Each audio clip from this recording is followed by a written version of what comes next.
from the societal handcuffs that you've essentially put yourself into. Think about a person who has been working hard at their job for the past 6 months. He now feels he deserves a promotion, and so he walks up to his boss with his performance report. The boss says thanks, doesn't grant him the promotion, and he goes home thinking he must suck at his job. He doesn't consider that the boss might have simply woken up angry. Someone else might have been better qualified at that time, or maybe the company was just losing money and just couldn't afford it. He doesn't know the reason, but he's still upset. If he simply placed his value on the quality of the performance report he turned in, kept doing what he was doing to earn the promotion he wanted, he could have been much happier overall. With the right perspective, his goal wouldn't have been diminished but just postponed. It's this reframing of your mindset that is crucial. A true Stoic does not view their successes based on the financial gain of their ventures, but is comforted by the fact that they can live a comfortable life without all the things money can buy. There are the 4 main virtues of Stoicism: wisdom, courage, temperance, and justice. Wisdom is being able to separate between what is internal and what is external, and the ability to choose our reaction to the things that happen to us.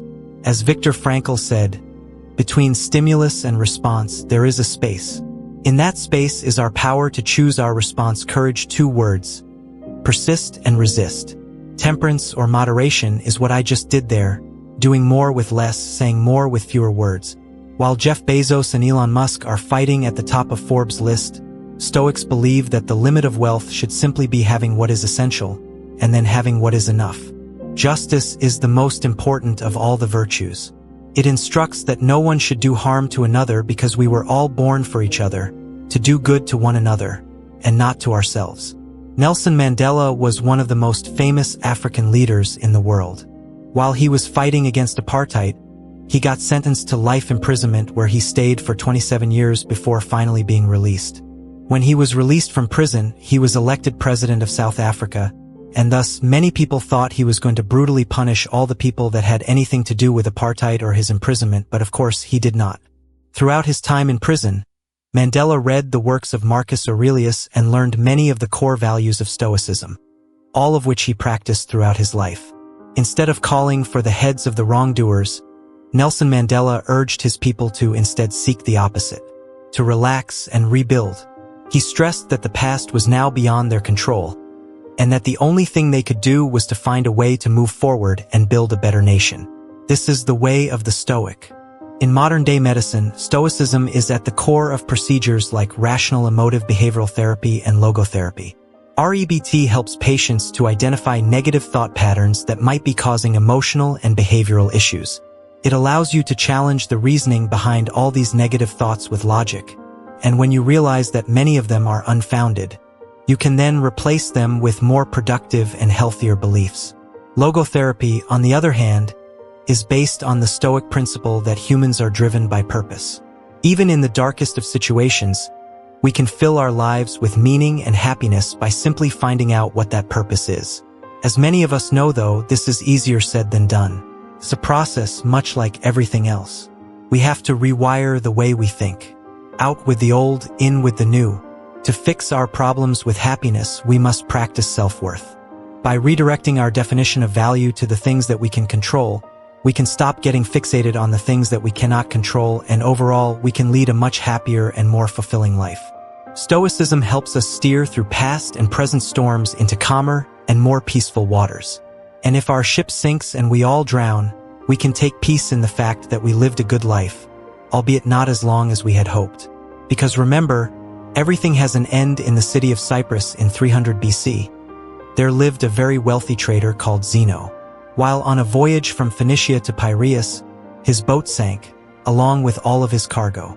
Because of that single event, an event that was entirely out of Zeno's or anyone's control, this very wealthy man suddenly became poor in an instant. Imagine you were Zeno. How would you react to your entire life's work getting flushed down the drain by the sheer force of nature? What is the proper reaction? Would you be angry? Sad? Would you feel life has cheated you? For most of us, these would all be normal reactions, but not for Zeno, the father of Stoicism.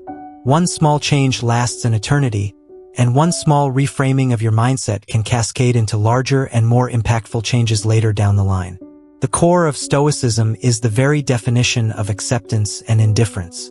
After reading the works of Socrates and other great philosophers, Zeno created and taught Stoicism.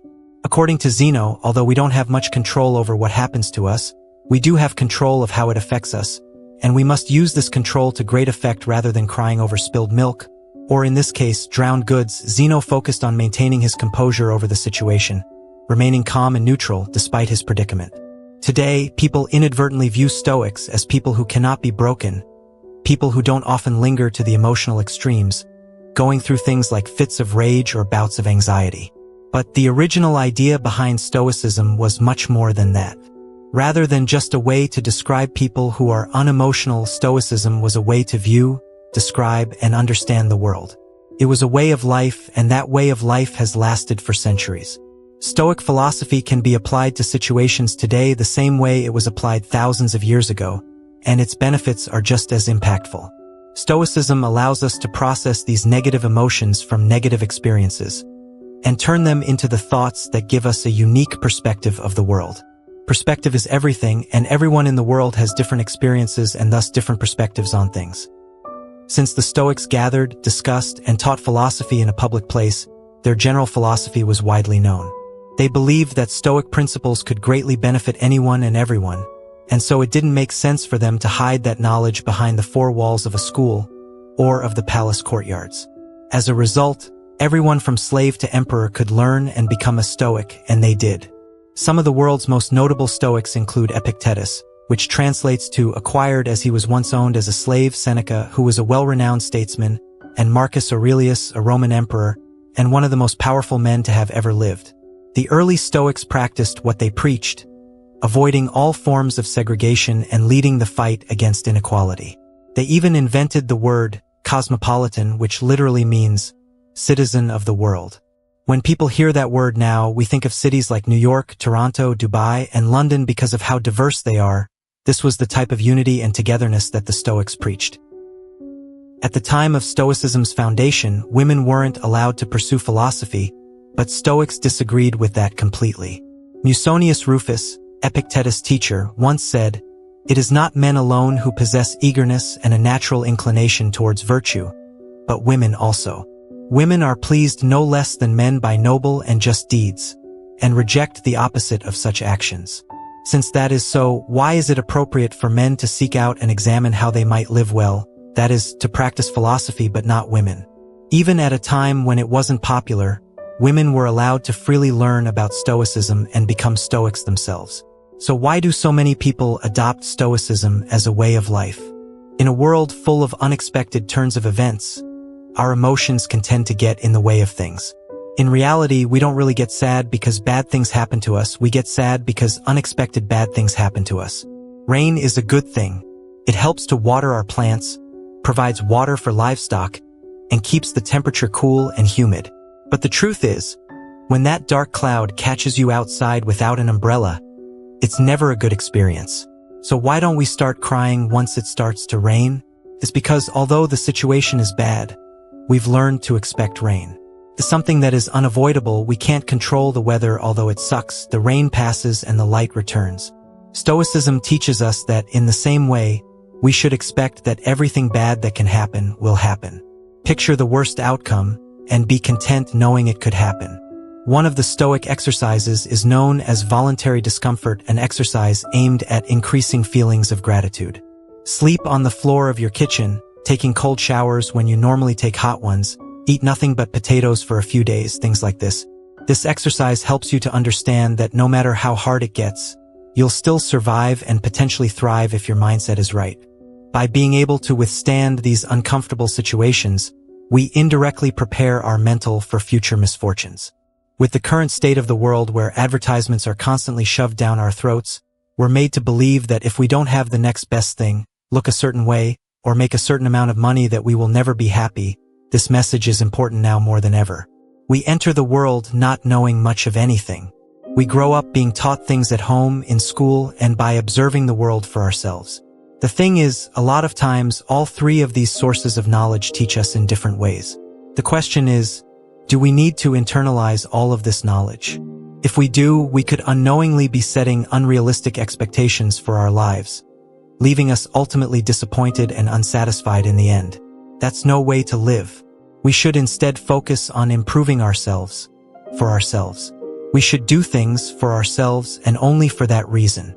Attaching any external hope or secondary attachments to the actions we take almost always lead to disappointment. Most of the time, we end up trying to fill that emptiness with external things.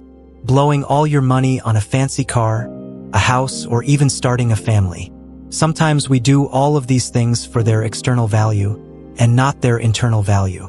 But Stoicism teaches that if you approach life this way, you place your happiness in the hands of external forces that can always fail.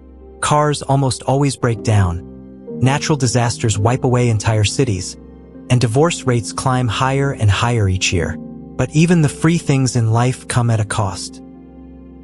But breaking down when those things don't go your way is, in a Stoic's point of view, useless. Making YouTube videos is, well, a lot easier than being a Roman emperor, but it can still prove to be challenging sometimes. First, you must form your idea, which takes forever, then research that idea, scrap it because it sucks, start over, script the video, create the video, edit it, make the thumbnail, title, and everything else before you hit upload.